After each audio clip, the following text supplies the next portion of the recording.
daf ci plié wu jàpp ne itam dossier bi mu en démocratie lépp loo xam ne justice dagal na la ko moom daf ci d'accord donte da liggéey assemblée day continuer alors qu'est-ce qui a changé entre temps ba ñu gis Ousmane Sonko di plié wu ci décision de justice. waaw xam nga comme ni ko grand bi waxee. xam nga Sénégal moom man xaw ma boo plié wul ci décision de justice ci il n'a pas de choix. oui moom ci boppam nee na il y a quelques jours que les décisions du Conseil constitutionnel s'imposent à tous. Orga omnes.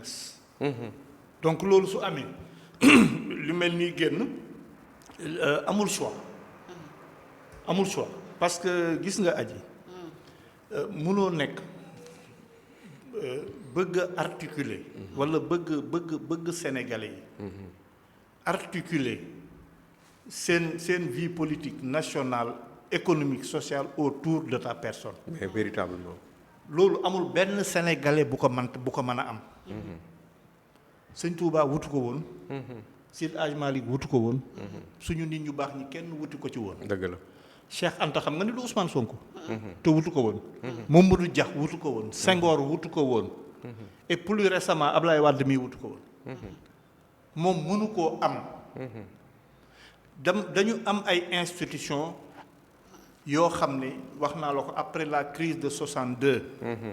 li fi nos pères fondateurs teg ci ay institutions yu dëgër. bu fekkee doo pilier wu ci seen ay décisions. jëlal say bagages nga dugg ci géej gi. amul benn wérante. wala nga jël say bagages foo xam nga jëm fa. mais suñu état de droit. suñu état de droit. bi ñu opté ñun au Sénégal. suñu démocratie bi ñu opté ñun au Sénégal. amul nit ku ko mën a dindi. fut-il le président de l'Assemblée nationale fut-il Ousmane Sonko. donc pilier wu rek la mën a def. et puis nous sommes dans un pays sur le plan politique qui évolue. xam nga li amoon 2 mois 3 mois amatul du moo am tey. les vérités d'hier ne sont pas celles d'aujourd'hui. évolution yu bari am na. et loolu grand bi il l'a bien dit.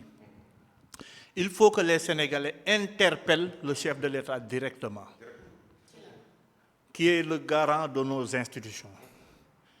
Parce que simplement, il y a des accusations extrêmement graves qui engagent même le devenir de notre pays. yoo xam ne proféré nañ ko yooyu président bi da cee war a taxaw mu leer nañ yu baree bari les Sénégalais dañoo bëgg mbir yi leer nañ te leer nañ googu ci moom kot lañ ko mën a xaare xam nga mënuñu koo xaare ci grand mënuñu koo xaare ci man mënuñu koo xaare ci yow mënuñu koo xaare ci keneen parce que ñun ñi dénk ñu réew mi moom la ñu dénk réew mi en tant que chef d'État. On dit que c'est 54% des votants ñoo ko fal donc sénégalais yëpp ñoo ko fal comme sénégalais yëpp ñoo ko fal bu mu jël l'intérêt d'un clan ou d'un ami ou de qui que ce soit di ko teg ci intérêt Sénégal. Nous avons besoin que dans ce pays-là que ce pays-là soit géré et géré quand même ci façon boo xam ne suñu intérêt ñun la ñuy privilégié au détriment de yeneen i intérêt. Donc le président Bassirou Diomaye Diakhar Faye est interpellé sur des questions qui sont agitées ces derniers temps. Il faut que lui-même en tant que président fasse le tout pour que yu bëree bëri leer parce que Madiambal du toog fële di def ay accusation di def accusation soo nee xuuf sax mu ne la boo nee comme nañ daan def bi ñu nekkee xale soo nee pip ma dóor la soo nee pip ma nangam day non seulement day def il fait des accusations mais il dit que ku ci tontu ma ñëwaat suba menace kenn du ci wax te nag man wax naa la ko fii benn jour man li ma jëmbal di wax yépp gëm naa ko. ci li nga xam ne moom moo nekk décision conseil constitutionnel bi Ousmane Sonko ginnaaw bi ci pilier dafa woote ab réunion d'urgence à l'Assemblée nationale am na ñu bëri nag jàpp ne est-ce que dans les prochains jours du ñu xaar peut-être ñu def benn motion de censure est-ce que suy jàng boobu ngeen ci am. xam nga aji maa ngi lay wax sànq ne la dans le système politique que nous avons et le régime politique que nous avons il y a la prééminence du chef de l'État. Politique nag politique fait des coups d'éclat pour exister day am. Le Conseil constitutionnel qui sort sa décision.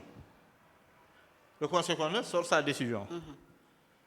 Lui, il prend acte. ba pare ne d'accord na ci. tac après. convoqué ay kii.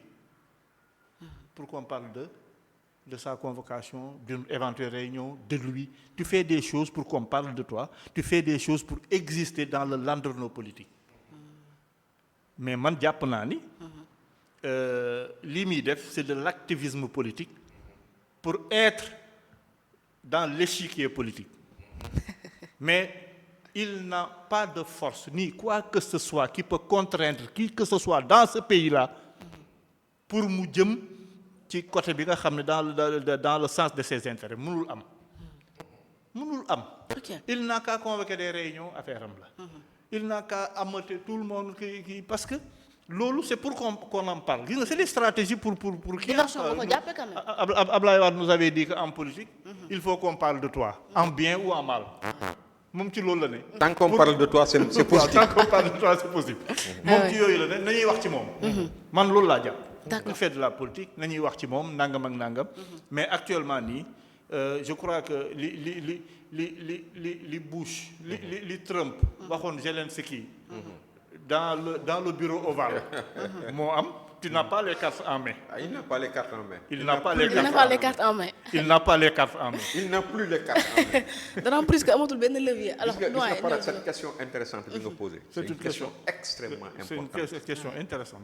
Mais vraiment, j'apprécie quoi cette subtilité quoi que tu as eu pour poser cette question. Parce que xam nga maa ngi naan la dafa jënd glace. Mais jënd glace bi des na ko orienté sax ci bañu dugg ci cas flagrant délit, n'est-ce pas? Bara. xam nga par exemple conseil constitutionnel jël décision li doit anga kii xola ko nga xam ne ñëpp ci yem ñëpp ci d'accord mu taxaw tey en tant que institution en tant que président par usurpation de l'Assemblée nationale qu'il fasse comme il avait l'habitude de faire en jetant des pierres sur le conseil constitutionnel il serait sous le coup du flagrant délit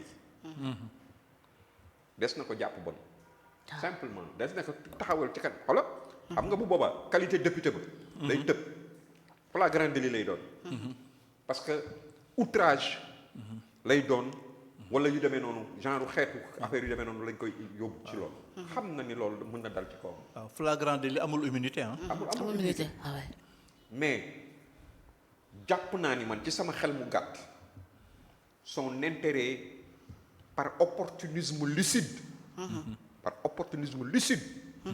Ousmane Sonko a intérêt à se mettre à carreau par rapport à toute initiative visant à déposer une motion de censure contre un quelconque gouvernement du président Diomaye. Par opportunisme lucide, il doit se priver de le faire avec sa majorité mécanique, n'est-ce pas? Parce que bu ko defee bu boobaa xam na ce qui l'attend. Mais je dis bien, mais écoutez-moi bien ce que je dis. Connaissant Ousmane Sonko, fort de toutes les menaces exactement yoo xam ne actuellement ñu ngi peser ci kawam, de manière lourde, toutes ces accusations à gauche, à droite, par rapport au port de Dakar, par rapport à, sachant que les dés sont pipés, que le jeu est fait. S'il est conscient de ça, il serait capable de déposer une motion de censure pour simplement pouvoir expliquer la future intervention contre lui sur la base du fait que dafa déposer motion de censure moo tax ñu indil ko problème yu mel noonu complot la wala lii la wala lële la dégg nga bu baax li ma wax ah Bara est-ce que tu mesures jusqu'à quel point li ma wax. Je comprends.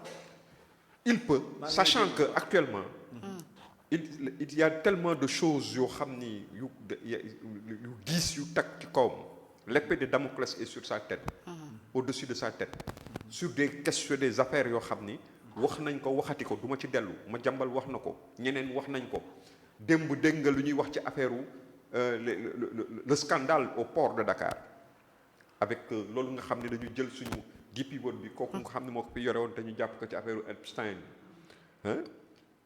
niñ ko maanaam wanteere loo xam ne 30 et quelques 8 millions la daan jar milliards la daan jar ñu ñëw jox ko à 20 milliards xaw ma affaire yu demee noonu. Sénégal perte 20 milliards. n'est-ce pas ñu leen ciy tuumaal ci ay dessous de table ak ay affaire yu demee noonu jusqu'à quel point c'est vrai ou c'est pas vrai en tout cas c'est sur la table. Donc si toutes ces accusations sont avérées, si il est conscient de toutes ces accusations qui pèsent sur lui et qui imminemment va tomber sur lui, il serait capable, le connaissant, parce que c'est un grand joueur, de comment dirais-je, de faire une motion de censure. ba nga xam ne bu ëllëg ak si biree bu dara dalee ci kawam ñu ne moom kat li mu indi motion de ay nitam li mu indi motion de censure moo tax waa ji di dal ci kawam complot lañ ko def wala nangam ak nangam attention waaw mais sénégalais yi wax naa la fii réew mi mën nañ ko assimiler ak daaray lëg waaw parce que ku fiy jaay xam-xam wala ku fiy jaay maanaam sax du xam-xam mais muus ci boppam rek am xel yeewu nga xam ni xelu tappale boo xam ne mën nga tu nekk ngay teg di teggi di ci ñu bëri dañuy xam ba pare bala ca di la seetaan mais il a fort à faire avec celui qui est en face de lui malgré les critiques légitimes que nous formulons à son encontre muy le président Bassirou Faye il est absolument le maître du jeu à l'heure actuelle il a toutes les cartes en main moom kay mu toog di seetaan wala mu taxaw jël ay prérogatives am yi nga xam ne moom la ko yoon may en tant que chef de l'État du Sénégal président de la République gardien de la Constitution ki taxaw waat ci kanamu sénégalais yi te bés bu ko defulee aussi loolu dana wëlbatiku contre moom su ko jaralee nag na ko def. ok am na beneen ci la raison qu'il a évoquée là. c'est ñu bàyyi ko xel. am na également beneen. boo xam ne. Parce que ñëpp xam on n'a pas besoin d'être spécialiste de politique pour gis ne la popularité de Pastef s'effrite. Ah oui non seulement non seulement ñaar lañu woon non seulement benn lañu woon mais léegi ñaar lañu donc c'est la force est divisée par deux non la force est divisée par deux il peut faire une motion de censure pour que le président dissolve l'Assemblée et organiser les élections dans 90 jours. C'est possible aussi. balaa popularité bi ñu amoon yàqu ba nit ñi duñ leen voter. te day gën di yàqu rek s'il veut dañuy politique rek def ñu leneen. S'il veut conserver une majorité à l'Assemblée nationale. nañu accélérer affaire yi. balaa yëpp di yàqu accélérer affaire yi balaa lépp di yàqu. mën a wala popularité bi ñu am. wala affaire bi ni mu jaxasoo balaa jaxasoo ba jaxasoo. nañu def motion de censure parce que bu ñu defee motion de censure le président dissout l'Assemblée et il peut nommer le premier ministre sortant ak son gouvernement mais il est obligé d'organiser des élections législatives organiser élections yoo xam ne fii ak 3 mois xëy na ñoom mën nañu xalaat ne mën nañ ci amaat une majorité loolu tamit il faut nit ñi bàyyi ko xel que il veut des élections législatives anticipées yoo xam ne ça leur permettra de préserver ou de conserver la majorité qu'ils ont à l'Assemblée nationale. Absolument. Alors ci loolu lañ ñëw justement doyen mel ni mu nekk ay kàddu yu Madiambal Diagne wax sànq brossal nañu ko comme quoi que